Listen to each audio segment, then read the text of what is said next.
بسم الله الرحمن الرحيم الحمد لله والصلاة والسلام على رسول الله وعلى آله وصحبه ومن والاه أما بعد. So last Wednesday we had talked about the blessings of Medina, or the city of Yathrib, and the fada'il, the ahadith, the specialities that Allah Azza wa Jal and the Prophet Sallallahu Alaihi Wasallam have mentioned about the city of Medina. Today we're going to continue on and talk about the demographics of Medina. Who lived there, and can we have any population estimate? The demographics of Medina. We all know that there were two major ethnic groups living in Medina: the Jewish tribes and the Arab tribes. So the first question we need to ask ourselves, where did these Jews come from? What are they doing in the middle of the Arabian Peninsula? And then the second question, which Arabs are these? How are they related to the other Arabs? And what is the relationship between the Yahud and the Arabs in Yathrib, in Medina? Realize, before we even begin, that this issue is a very politicized, very polemical one. It causes a lot of debate. And that is because the accusation that non-Muslims give of our religion, amongst many other accusations, one of them is that it is anti-Semitic. And anti-Semitic means that the accusation is the religion is racist against the Jewish people. And that the Prophet ﷺ had certain inclinations to disregard the Jewish people, or to treat them in a negative manner. This is the accusation, right? And the way that the three Jewish tribes were treated, the Banu Qurayza, the Banu Qaynuqa', the Banu Nadir, the way that these three Jewish tribes were treated one after the other, this is their basis for this accusation. Okay, so this is a very sensitive topic, and it is one that if you ever give da'wah to non-Muslims, eventually this comes up. Number of things, the process of marrying multiple women, the age of Aisha, and then one of the most important things, how he dealt with the Yahudi tribes. Right? So when we talk about it in this context, especially in North America, we need to understand clearly what happened without being apologetic. By now all of you know me, that inshallah, you have no doubt, inshallah, I'm not an apologetic. I'm not an apologist. What is an apologist? Somebody who wishes to water down Islam and make it compatible or palatable to all the enemies of Islam. I don't care what people criticize Islam. If it is true, we will have to defend it and we have to believe it. And if it's not true, then we tell them it's not true. Right? So if they say that you guys do X, Y, Z, X, Y, Z is what we do, we say yes, we do this. Whether you like it or not, this is our religion. Right? And if they lie about us, then we say no, this is not true. And if it is true, then we also have to explain. So did the Prophet have multiple wives? Yes, he did. Then we need to explain the rationale. There's wisdom behind it. And in explaining this, we are not watering Islam down. We're simply defending, and we're simply explaining that people should not be critical. So this is one of those topics. I'm just talking about it for the first time, but do realize that throughout the next few weeks and the next few years, because the Madani Sirah is 3 times the Makki Sirah, inshallah, if Allah gives us life, we'll continue this. I will have to go into a lot of detail into these Jewish relationships, because it is important for American Muslims to be aware of the details of what happened, some of which sound politically very incorrect, and some of which have no problems with. Our basis is not political correctness. Our basis is, did the Prophet do it? If he did, what is the wisdom? That's what our methodology is going to be. So before we even go on this tangent, today we need to discuss a very important question that will contextualize the rest of this dimension, and that is, where did these Jews come from? And what are our sources for the stories about the Prophet ﷺ and the Jews? Now realize, one of the biggest problems that we face is that non-Islamic sources have no mention of these Jewish people at all. So the only reference we have to these tribes is from within the Islamic tradition. As of yet, we have not discovered any history, any chronicle that mentions the tribes in Medina. Now, there are references to Jews in Arabia, in other sources. But from the Islamic sources, we get all of the details. Now, this is considered problematic by non-Muslims. For us, it doesn't really matter that much. By non-Muslims, it's considered problematic. Why? Because they say these sources are biased. They all have an agenda. And what is the agenda? To defend the Prophet ﷺ no matter at what cost. Because they're all Muslims, so they're not going to be fair and balanced. That's only one network is fair and balanced, right? Otherwise, the Muslims can never be fair and balanced, right? Because, according to them, they will have this bias to defend the Prophet ﷺ, so we'll never know the full story. Anybody who opposes the Prophet ﷺ, according to them, will be painted in a negative light. And can you believe there are articles that I have read myself that defend Abdullah ibn Ubay ibn Salul as being a noble man, as being a leader. Why? Because, again, the point is, anybody who opposes the Prophet ﷺ is painted negatively, he must have been a good person. So they flip the entire narrative around. And they make the leader of the munafiqeen the real true gentleman and nobleman of Medina. And the same applies to the other stories as well. So we need to be very cautious and careful about how we're going to interpret the sources. So, we begin by saying there are a number of theories about where these Jewish tribes came from. Some of these theories were simply said by the early scholars, and some are propounded by later scholars. The first theory is that these tribes were sent by the Prophet Musa alayhi salam himself. That the Prophet Musa alayhi salam sent a small group to the land of Hijaz. Why? Because he knew that the Prophet Muhammad would come from that land, and so he wanted a group of his followers to believe in him and welcome him. This is a theory that one finds in early Islamic sources, and Allah Azza wa Jalla knows best. It does seem a bit strange, to be honest, and it doesn't seem very sound. Yani, why would Musa alayhi salam send some of his followers when he is the prophet of that time and the people should remain with him? And he knows that there's going to be another prophet, Isa, between him and the Prophet ﷺ. And Allahu Alam, but he probably knew that the other prophet would come after a long time. And that's over 3,000 years. Allahu Alam. But this is one theory that some Muslims have.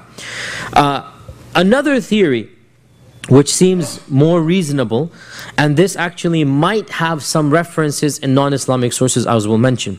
Another theory is that the Jews of Medina settled in Medina after they were expelled from Jerusalem.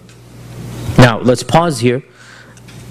And everyone should know that once upon a time, Sulaiman alayhi salam, when Sulaiman was the king and Sulaiman was the prophet, all the Yahud, of course, were in Jerusalem. Obviously, that is very true. We don't deny this. It's obvious. They were there. And Sulaiman alayhi salam had built the big temple, the Haykal. He had built the big temple of Sulaiman.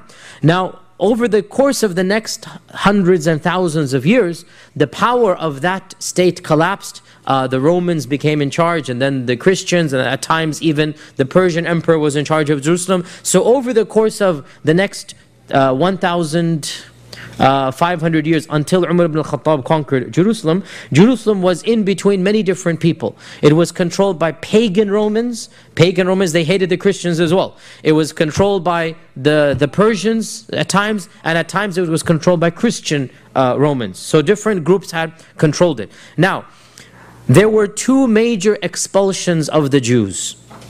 And according to the majority of scholars of Islam, it is these two expulsions that are mentioned in the Quran in Surah Al-Isra. If you read the first page of Surah Al-Isra, Allah subhanahu wa ta'ala mentions two expulsions and two punishments sent upon them. Right? The majority of Quranic scholars consider these two to have been the ancient two of the past. And I should just add as a footnote, some modern scholars of the Quran, and I haven't really studied and I don't have an opinion myself. Some modern scholars say that this reference in Surah Al-Isra is to a future event and not a past one. And if you understand Surah Al-Isra, this changes the whole dynamics of what the surah is talking about, right? And that is a tangent that is not relevant to this class. But there's a new group of scholars that is saying Surah Al-Isra is not history, it is prophecy. Surah Al-Isra is not the past, it is the future. And that changes the entire dynamics if you understand the surah and what is being mentioned. But that is one theory. The majority of scholars in our history have always understood Surah Al-Isra as being history, i.e. the two expulsions. What are these two expulsions? The first expulsion took place in 587 BC, before the Christian era. 587 BC. And this was when Nebuchadnezzar, who was an evil tyrant rule, Bukhtanasar in Arabic, Nebuchadnezzar surrounded Jerusalem, and for the first time in the history of the Jewish empire, destroyed the Haykal of Sulaiman, the original Haykal, the actual temple that Sulaiman had built. And this was considered to be one of the wonders of the world. Why? Because the jinn built it, obviously. It was a structure the likes of which man had never seen. It was massive and beautiful. It was a feat of architecture. It was considered to be one of the 7 wonders of the ancient world. You might have heard of the 7 wonders of the ancient world. 7, if you like, creations of man that were just unparalleled. One of them was reputed to be the Haykal of Sulaiman. And of course, we as Muslims, we believe the reason why was because he had the jinn building him. Allah says in the Quran, right, that the jinn are banna'in wa ghawwas, right? That they were banna, architects, and ghawwas, diving deep into the water to get what they needed. So they're doing things in the water. What did they get from the water? What pearls, what beautiful, exquisite treasures? And banna, they're building structures. So Allah subhanahu wa ta'ala tells us that Sulaiman was given this. So the Haykal of Sulaiman was a amazing structure that stood solid for 400 or 500 years, untouched. And then Allah Azza wa Jal will that the first of the destructions occur. And this is, as I said, in 587 BC. And this was when the original temple was destroyed. This temple was, when it was destroyed, it was the first time the Jews had to flee. It is called the diaspora. And the Jews are known throughout history for having many diasporas. They call themselves the wandering people. The wandering peoples. Why? Because since that time, they've never had a unified land up until, as we know, 1947. So they have always been in different lands. That was the beginning, the first diaspora. And it was at that diaspora that large groups left for many lands. We know for a fact they went, the majority of them went to Iran. And they stayed there for many decades or hundreds of years until finally King, Cyrus allowed them to come back. And so many of them came and many of them remained. And Iranian Jews, therefore, are considered to be of the most ancient of the Jews. And there are plenty still in the world. If you go to Los Angeles, there's a whole area of Iranian Jews over there, an entire area over there where you can see their restaurants and their stores and whatnot. And they're well known. This is perhaps one of the largest groups of Jews in the Middle East before the creation of Israel. That was in Iran. So that's one area they went. Also, they went to areas of Iraq. And we know that Iraq had a lot of Jews in the time of the Umayyads. Early Umayyads was full of Jews. Baghdad as well. Kufa and Baghdad. Where did they come from, this first diaspora? It is also said that some went to Yemen. But it appears that the majority of the Yemenite Jews are from the second expulsion, and Allah knows best. Do they go back that ancient or not? We know that Yemen had a lot of Jews in it. We know this up until now. There were Jews until 1947, and the Yemeni Jews and the Falasha of Ethiopia are of course related. They are in fact the same branch. So from Yemen they then went to Habash or Ethiopia. So those two are also the branch of the Yahud. So there is one theory that a small group of Jews in 587 BC emigrated to Hijaz. This is a theory. There is no architectural evidence. There's no records. This is one theory. Personally, I doubt this because that is taking the presence of Yahud back 1,000 years before the Prophet ﷺ, and that seems too early. Allahu A'lam. It seems too early for the entrance of the Yahud. But this is one theory. Now this was the first expulsion, the first diaspora.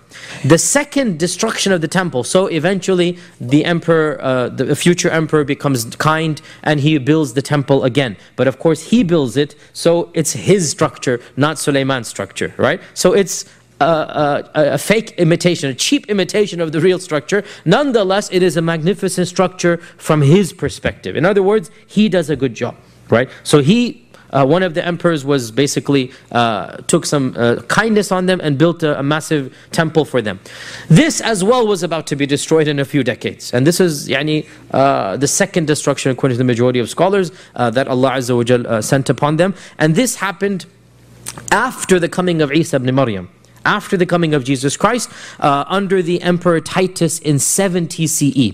Under the Emperor Titus in 70 CE, there was a second destruction of the temple. And this led to a second diaspora. A second time that the Yahud fled in many different areas. And there was a third, not destruction of the temple, but a third major diaspora when in 132 CE, a group of Jews decided to rebel against the ruler because the ruler forced them to, I believe, don't quote me here, I think that they were forced to commit shirk. I think the ruler wanted them to sacrifice a pig to an idol or something, so they revolted against this, right? So it was sacrilegious, and obviously our sympathies are with them in this revolt. They revolted against the emperor with an armed revolt, and the emperor brutally slaughtered hundreds and thousands of them. He surrounded the city, he just basically massacred them, and this is the Emperor Hadrian. The Emperor Hadrian in 135. He didn't destroy the temple, but he slaughtered hundreds and thousands of Jews, and so they fled once again. It is said, and this seems to be, Allahu Alam, the one that makes the most sense, that this wave of immigrants, some of them running and fleeing helter and skelter, some of them wander down south into the Arabian Peninsula because Jerusalem is due north, and they're just wandering down and they come across this fertile ground that has lots of date palms. There are no inhabitants there at the time, and they settle down over there. And this is the original Yathrib then, right? So the Yahud are the ones who actually found Yathrib, according to this narrative. And one group settles in Yathrib, another settles in Khaybar. And Yathrib and Khaybar are relatively close to each other, okay? One group settles in Yathrib, another Khaybar, and it is also said another group continues down, and the largest of them continues down until they reach Yemen, right? And the Yemeni Jews were the largest quantity of Jews in the Arabian Peninsula, right? In fact, when the Prophet ﷺ sent Mu'adh ibn Jabal to Yemen, what did he tell Mu'adh? He said, you're going to go to a land that is Jews and Christians. Ahl Kitab, right? And that is because in Yemen, there was a Christian Himyarite kingdom, and they were Christians because Abraha had conquered parts of Yemen and he had installed a governor there. A lot of people converted to Eastern Orthodox Christianity, and the Jews were there from this expulsion. So Yemen was a land where there were a lot of Christians and Jews. Only Yemen, the only land in Arabia that had Christians and Jews. Yathrib, as we said, one theory, these people who worked their way down to Yemen, one group of them settled in Yathrib and then the rest continued down, right? This is one theory. Yet another theory is the exact opposite, and that is, well, not the exact opposite, modified, and that is that the people of Yathrib are actually, the Jews of Yathrib are actually from the Jews of Medina. So the first theory has it that the people from Jerusalem are wandering down, and small pockets remain in Yathrib, and the bulk goes to Yemen, right? The other theory has it the other way, and that is that from Yemen, small pockets emigrated, and they worked their way up, and so some of them ended up in Yathrib. Now in either case, and this is an interesting point, it establishes some type of relationship between Yemen and the Yahud. Correct? Either case, because the first batch, the first theory, they would have eventually found out that their relatives migrated to Yemen. Correct? And the second theory, they are the descendants of the Yemeni Jews. Correct? So both of these theories link them to Yemen, and in my humble opinion, this makes complete sense as we're going to come to now. This makes complete sense and it fits in perfectly as we're going to come to now. A tangent here, some modern researchers, looking at the reports of the Jews in Medina and seeing what they had of institutions and trying to find phrases that are found in Arabic that the Jews used, right? This is a very meticulous research. You're trying to reconstruct who these Jews were. So some researchers have a theory that the Jews of Medina were not from the sects of mainstream Judaism. They were from a very ancient sect called the Karaites. K-A-R-A-I-T-E, Karaites. Pause here. You should be aware that Judaism has many sects, as we all know. We in America are only used to 3 of them: the conservative, the reform, and Orthodox. The Hasidics are a branch of the Orthodox. The Conservative, the Reform, and the Orthodox. These three sects are completely modern. They go back 100 years in America. Has nothing to do with classical Judaism. So we can ignore all of this for classical Judaism. Classical Judaism, we don't want to talk about the sects of Judaism, that's a different class altogether, but realize there were two main streams once upon a time. Two main streams. The first of them was called Rabbinic Judaism. And all of the Jewish groups in our times go back to Rabbinic Judaism. Rabbinic Judaism, look at it as the Jews who are required to follow the rabbis. Rabbinic. So the rabbis interpret the law and they follow the rabbis. The second group of Judaism, of Jews, and this is the theory that this group is from that second group, are the Karaites. By the way, in our times, the Karaites are only 40,000 in the whole world. They are very minuscule, and I have never met one in my life. They're a very small group. They're still around. The Karaites reject the authority of the rabbis. And they say we need to follow the Torah directly. We're not going to have the intermediary of the rabbis. We're going to follow the Torah directly. Now this is a bit simplistic, but the point is that there is something called Rabbinic Judaism, which has, look at it this way, books of fiqh. The Rabbinic Jews are going to follow books of fiqh. They're not going to go back to the Quran and Sunnah. I'm being equivalent here, right? The Karaite Jews reject these books. Like, this is not the original Sharia.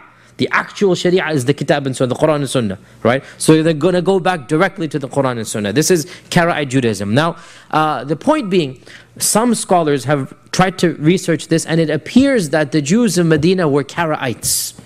If this is the case, then we can say that the theory that they emigrated when they were expelled from Jerusalem makes sense, because that was the time when Karaite Judaism was predominant. Rabbinic Judaism began around 400-500 CE. And the expulsion took place 70-120 CE. This is, you see why we're interested in what type of Jews they are. Because Rabbinic Judaism, after 400 CE, the bulk of Jews are Rabbinic Jews. So these Jews have nothing to do with Rabbinic Judaism.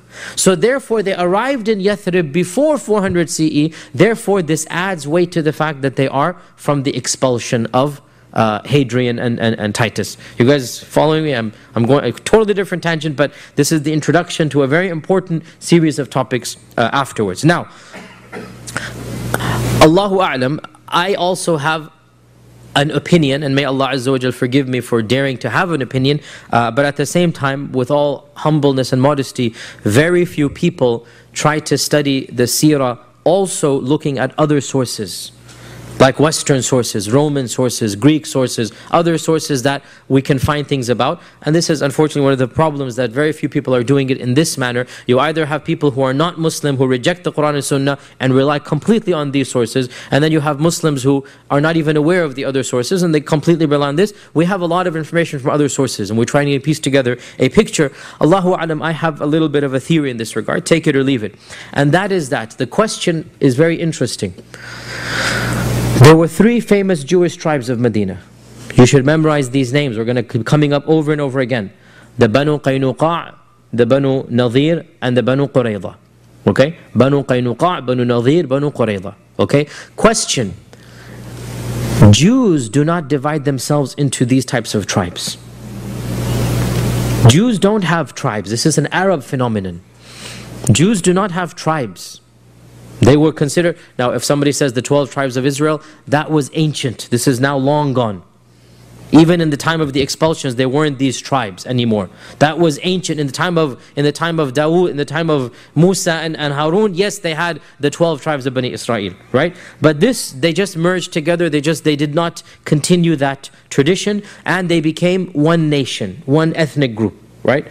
So the question arises, how did these Jews of Yathrib get divided up into three tribes when, if the story is correct, they're all coming from one area and settling in Yathrib? It doesn't make sense for them to be three separate tribes, and these three tribes were having battles with each other in the wars of Bu'ath.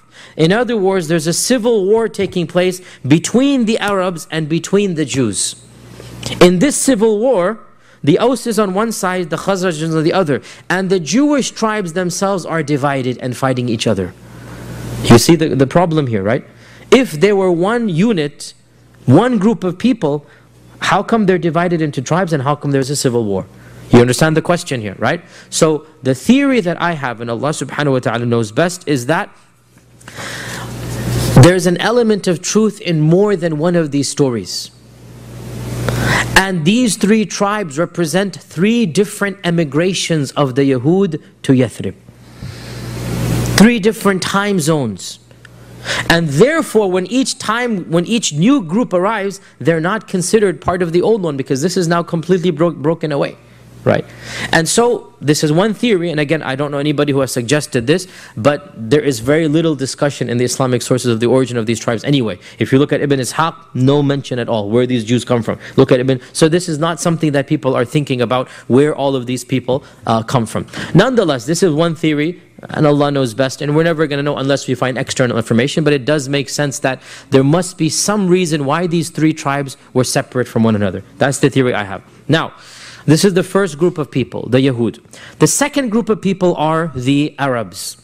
The Arabs were themselves two tribes. Now, alhamdulillah, we know the Arab tribes. The Arab tribes, their lineage is mapped out. And by the way, some modern groups of scholars, they actually even denied that there were real Jews in Medina. Some modern non-Muslim scholars, they denied this. Why? Many reasons, but perhaps some of them felt embarrassed that this happened to the Jews, so they said these weren't real Jews. Who were they? They were Arab converts to Judaism.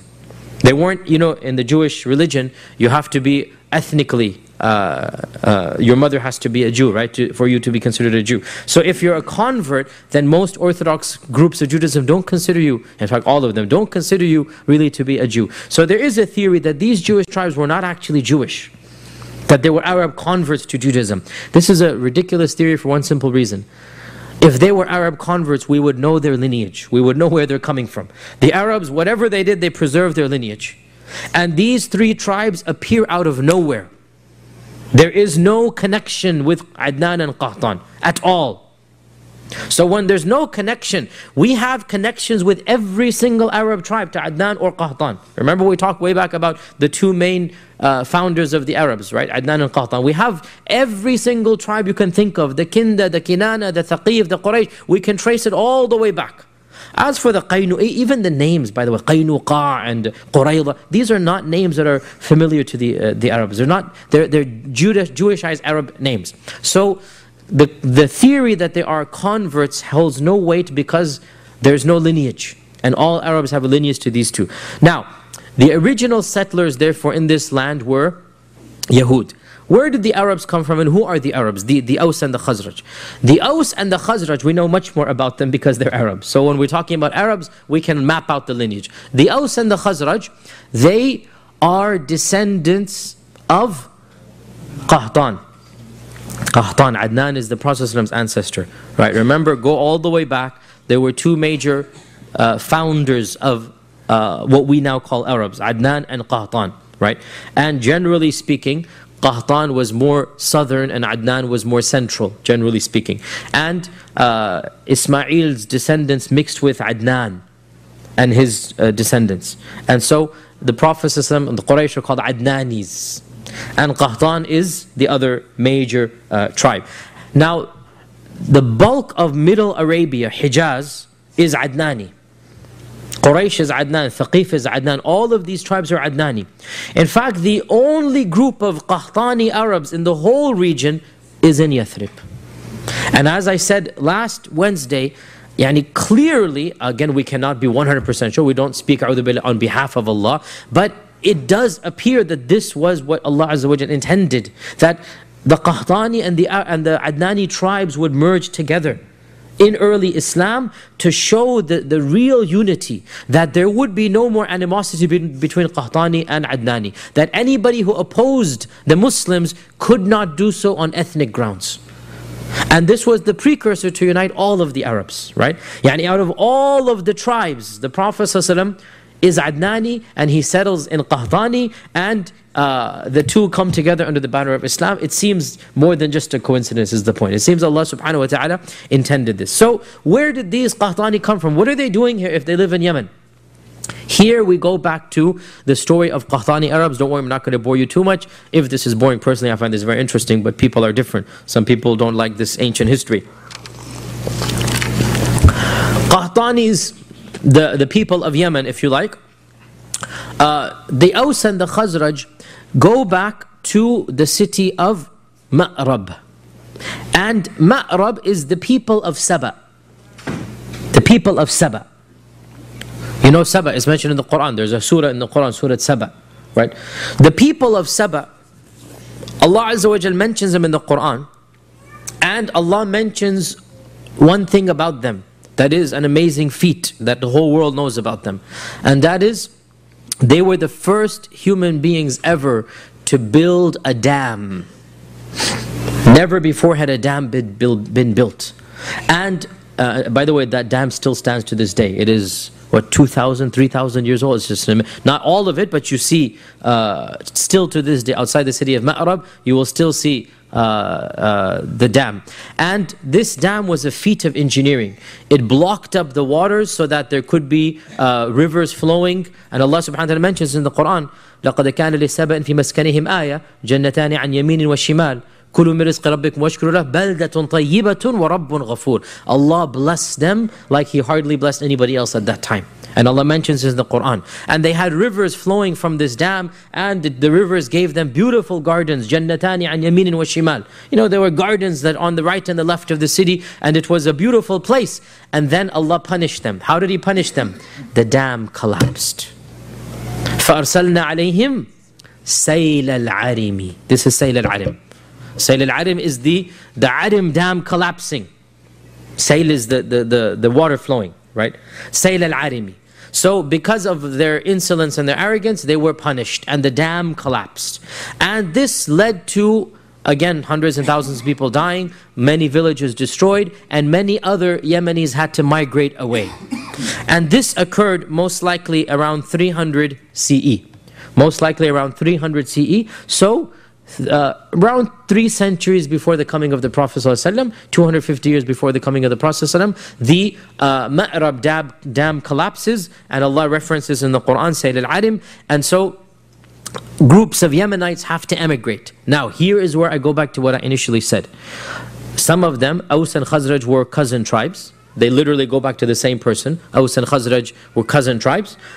So there is some blood relationship. So we can understand why the two are together. So Aus and Khazraj, they end up in Yathrib.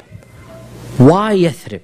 Again, nobody knows. But this is all theory. Again, take it or leave it, but there's nothing wrong with giving theories, and Allah knows the truth.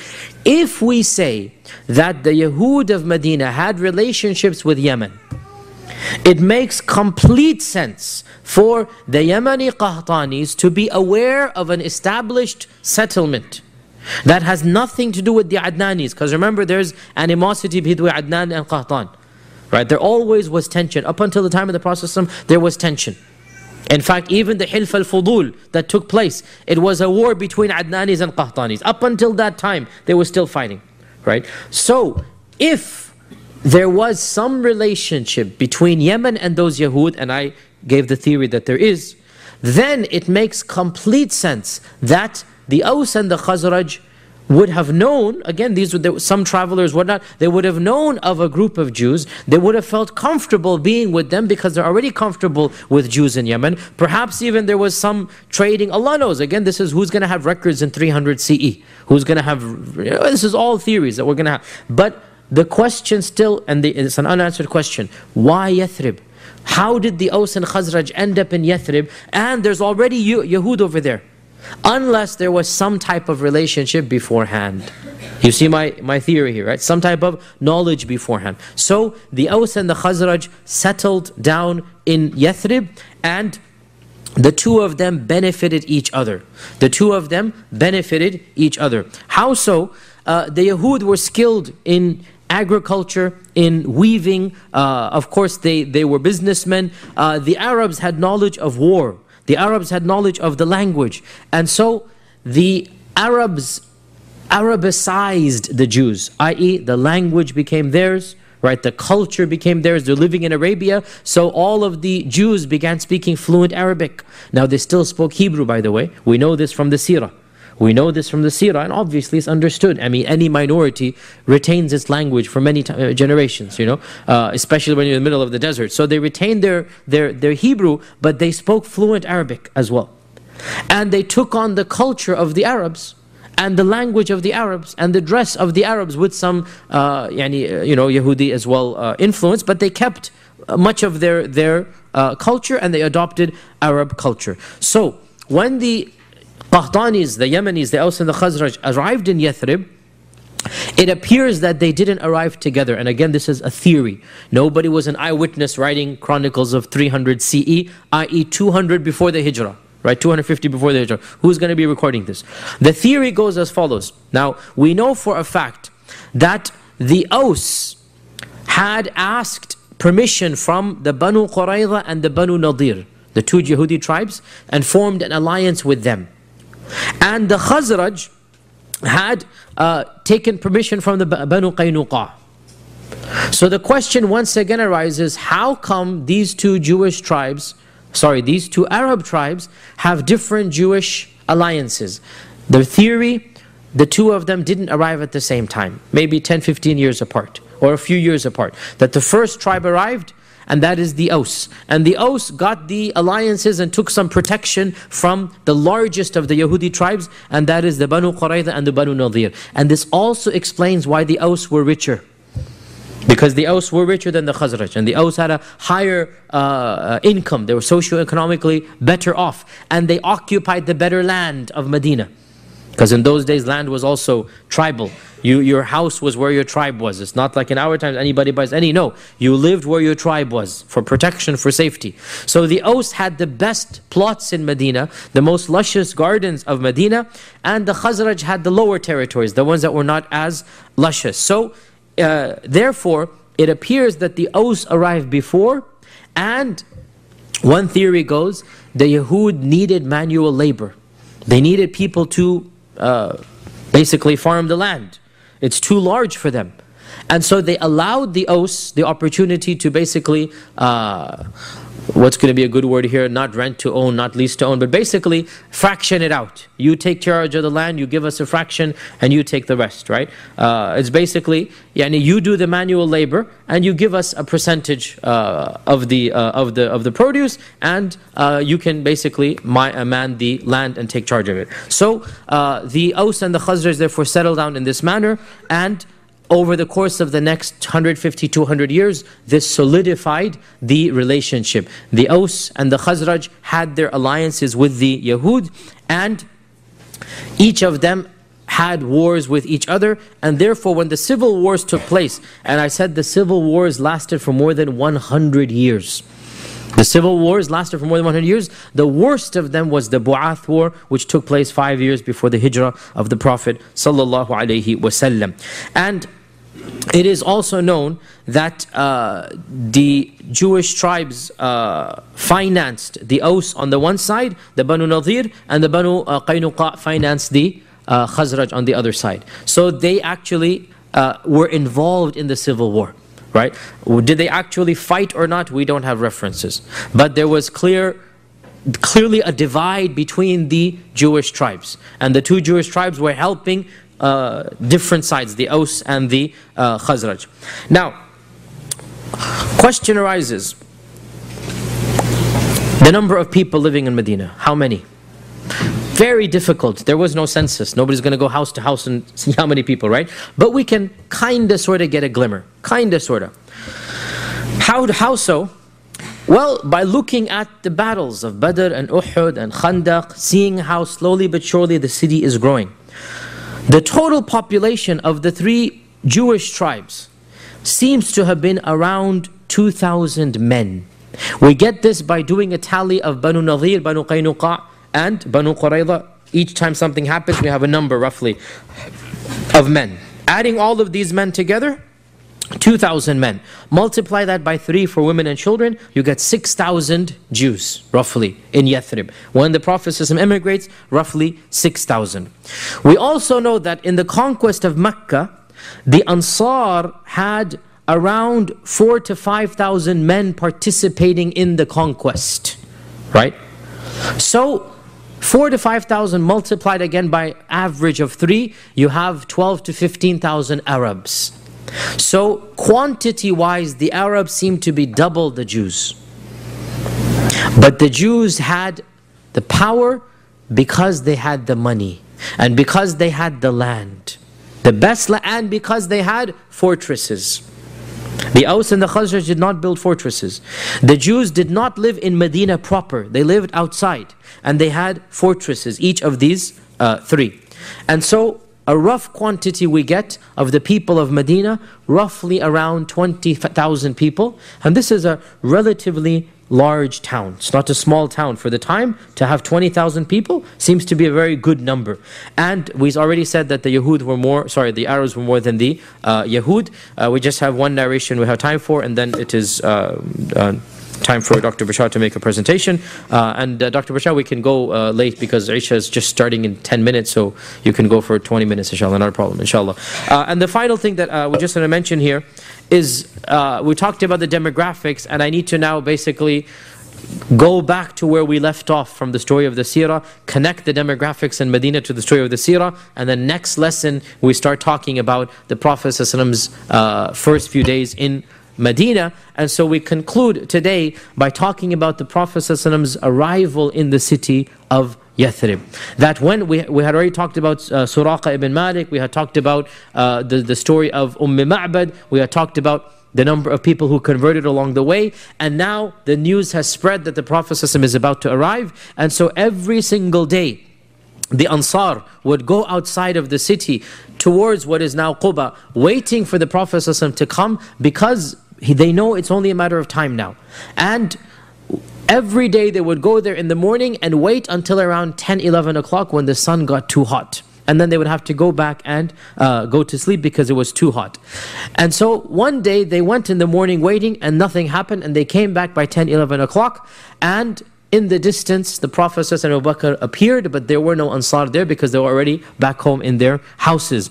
And it so happened that one of the Yahud, because they were the ones on the outskirts, and because they were the ones who had that plot of land, one of the Jewish men was on the top of the tree plucking the dates. So he was the first to see in the distance the Prophet and Abu Bakr coming. And the excitement of waiting for the Prophet was so immense that it had even affected the Jews. I mean, it's an exciting thing, it's about to happen. And this is the case in any community, that anything is happening, everybody feels happy about it. So the Jew became so happy, he cried out at the top of his lungs that, "O Arabs, your king has arrived." Notice, he knows that they have adopted, quote unquote, the Prophet as their king. Or, "O Arabs, your king has arrived." And he too is excited. And notice he says, "your kings." Because from the beginning, they did not expect the Prophet to be their, forget prophet, even ruler. And there was going to be tensions to come. Because he didn't say my king, he said your king has arrived. He's excited because everybody's waiting, but he doesn't ascribe it to himself, because that's not, they felt that until this point, they always felt that that's their business, we have our business, they will not interfere in our business. But slowly but surely that did happen. And so the Prophet ﷺ, when the news spread, the Ansar rushed out in hordes, hundreds and hundreds of them. And the Prophet ﷺ entered, according to one report, on the 2nd of Rabi' al-Awwal, according to another, on the 12th of Rabi' al-Awwal, on a Monday, in the 14th year of the Da'wah, which was to become the first year of the Hijrah. And Al-Bara' ibn Azim narrates in Sahih Muslim that I saw the Ansar all dressed up, coming out. In other words, as soon as they heard the Prophet ﷺ, they actually dressed up in good clothes to come and to greet him. And over 500 men came outside, all of them armed, meaning as a welcoming committee, armed and dressed, and they accompanied the Prophet ﷺ. The women climbed up onto the houses, the children are thronging around to see, and the Prophet ﷺ is surrounded by literally hundreds, if not thousands of people, all of whom believe in him, all of whom are happy that he is coming. And for the first time, we get a glimmer of hope. Change is in the air. It's not like Mecca where he's persecuted, where he's tortured. For the first time there's excitement, there's buzz, there's a freshness happening, that for the first time people in the hundreds and thousands are thronging to welcome him, to greet him. We can sense the joy, the vibrancy, the change in the air. We can sense that a new tide is coming, that the change has begun, that the blessings of Allah subhanahu wa ta'ala will signal a new era. And this is the seed of the first Islamic nation, and the story of its nurturing and its expansion and its flourishing will insha'Allah ta'ala be the story of the Madani's Sirah, the Madani Sirah, and that insha'Allah ta'ala we will resume in our next Sirah class. I will now hand over to Dr. Bashar. One final point, I will not be here next Wednesday. I will be abroad, so the Sirah class will be resumed 2 Wednesdays from now. So we'll get an email, and then inshallah 2 Wednesdays from now we'll resume the Sirah class. Dr. Bashar, the floor is all yours. We already announced the Isha timing from the 1st of April will be 9 p.m. Isha from the 1st of April, 9 p.m. inshallah. You can take a couple of questions until we set up. Oh, okay. Any questions while they set up the PowerPoint? You have any announcements as well? Can we move it forward? Yeah, sure. Whatever you want to do. Any questions?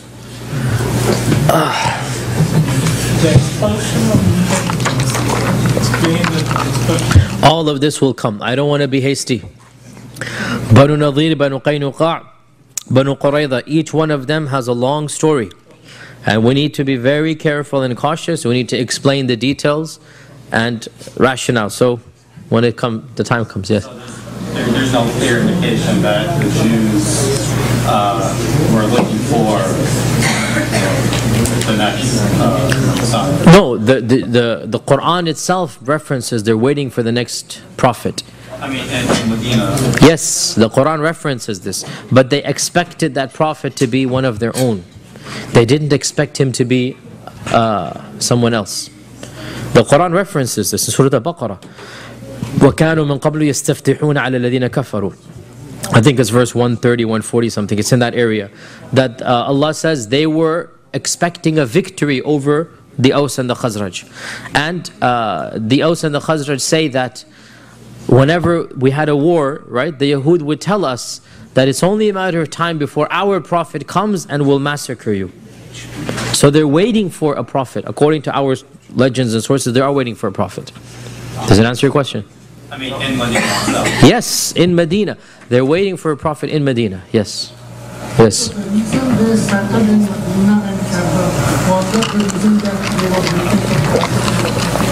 This is the theory that is given, and that is that just like Salman al-Farisi knew that one of the signs of the Prophet is what? That he's going to come in a land of dates, right? So this knowledge was known. We know this for a fact, it was known. Why shouldn't these Yahud have it as well? They probably also had it. And so, again, it doesn't negate the theory that when they're fleeing from Hadrian or from Titus, they settle in a land of dates because they know that the Prophet will come in a land of dates. Right? Inshallah. Yes? What was the relationship between people in Medina and people in Mecca? One of the specialities of the people of Medina is that they had never been conquered by any tribe, even though 2-3 times this was attempted. But they had never been conquered by any tribe. So there was a relationship of izzah. People would come, trade, and leave. There was never a conquering. So the Aws and Khazraj were independent in spirit. Okay? Jazakumullah khair. We will continue inshaAllah next, not next Wednesday, 2 Wednesdays from now inshaAllah.